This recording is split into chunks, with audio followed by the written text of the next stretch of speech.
Alrighty guys, more Medic 1 here. Today we're talking about these Walbro carburetors with the fuel solenoids.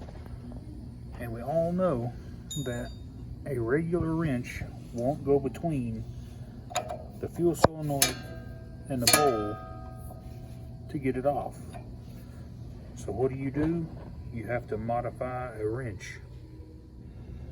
Basically what I've done is I've gone in my tool stash over the years of tools that I have found at garage sales and whatnot, and found the thinnest one that I could, and it still wasn't thin enough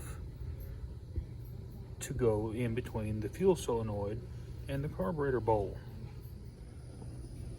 Basically just take a grinder and grind down the flats of your wrench. As you can tell, this one was pretty thick.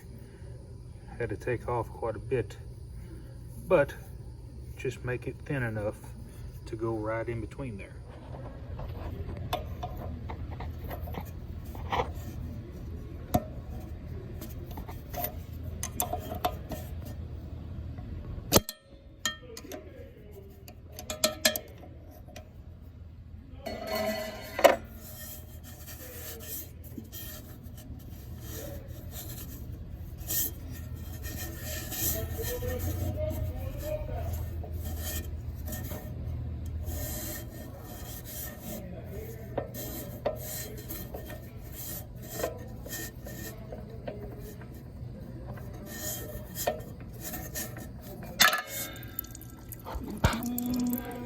That stinks.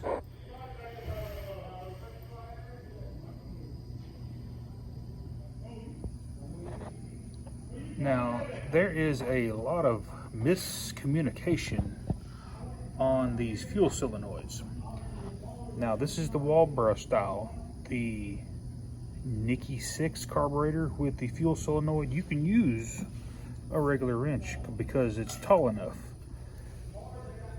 Another thing that people don't understand that what this actually does.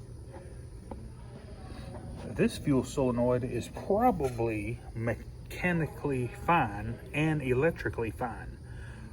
This is the lowest point on the carburetor, and all the fuel sets right down in here and gums this thing up. I can't even push it in, it's so gummed up.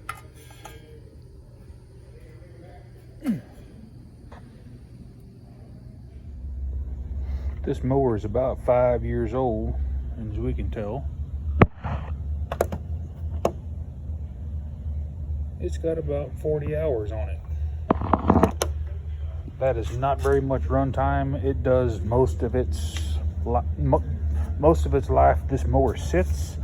They don't even cut the grass with it. You could look under here and it's all brand new under here. But what they do, they pull a little old baseball field drag with it, with this chain. And before I put this trailer hitch on there, you wouldn't believe the way that they were dragging this baseball field. They had a chain wrapped around the seat.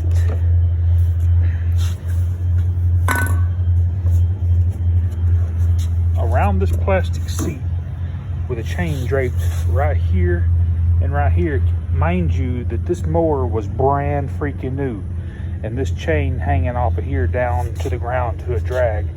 Can you imagine how hot that supervisor was at that facility to see this brand new lawnmower just scratched to hell? People, man, people just don't care. It's not theirs, it's not their money. They're just gonna do what they're told, and I understand that. But there's other ways to do things the right way. Man, oh man. Now you can clean these. You just get you a little carb cleaner or some brake clean and spray it down in there.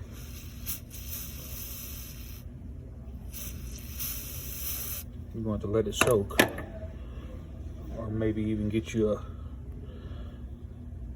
oh yeah, and just keep working this back and forth to break loose that gum and varnish. It's a little better right now.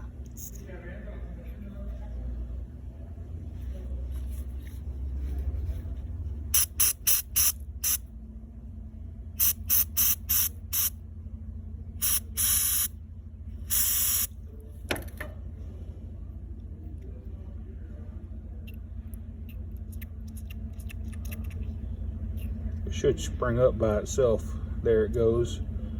But it's too slow. It's supposed to be snappy. Once I get this all cleaned up, let me show you what it's supposed to act like. When your ignition is on and also when the engine is running, there is 12 volts positive and negative going to the solenoid, which energizes it and pulls the pintle down from the main jet of the carburetor. When you turn the key off, it cuts the fire to the solenoid and it pops up, and this cone, this valve, shuts off the fuel to the main jet, which helps the engine to extinguish the combustion process, and thus hopefully preventing a backfire or after fire when you shut the engine off.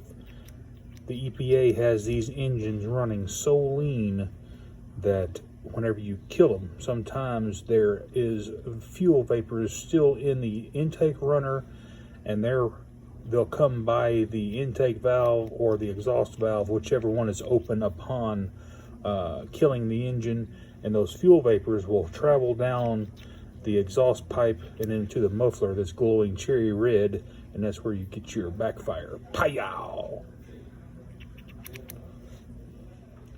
Now, one misconstrued piece of information that a lot of people don't understand about this solenoid is this solenoid has absolutely nothing to do with an engine flooding. If you are flooding and you're getting gas into your crankcase, don't spend 40 bucks on one of these, because this is not going to fix your problem. The problem is the needle and seat in the carburetor. This is just an after fire solenoid. With the solenoid hooked up to the wiring harness and we turn the key on, it should suck that pintle down.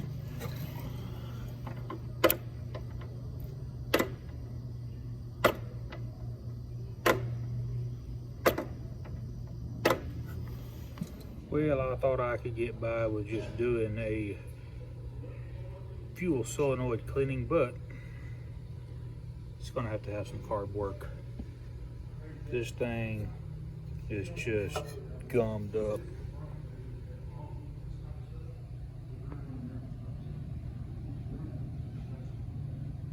Needle and seat just clogged up. Main jet's clogged up. These carburetors are hard to make run correctly. The emulsion tube goes up through there, then you have a secondary mixer. See how it goes all the way through the top of the carburetor. You can get to it and you can remove it, but it's got a Welch plug, 2 Welch plugs that you'd have to dig out and replace and make absolutely sure that they're not sucking air. You know, guys, though, when it comes to small engine repairs and making a good solid repair, when it's this gummed up, just replace the darn thing. I think that's what I'm going to do, rather than trying to rebuild this thing and it not take a cleaning. It's just gummed up everywhere.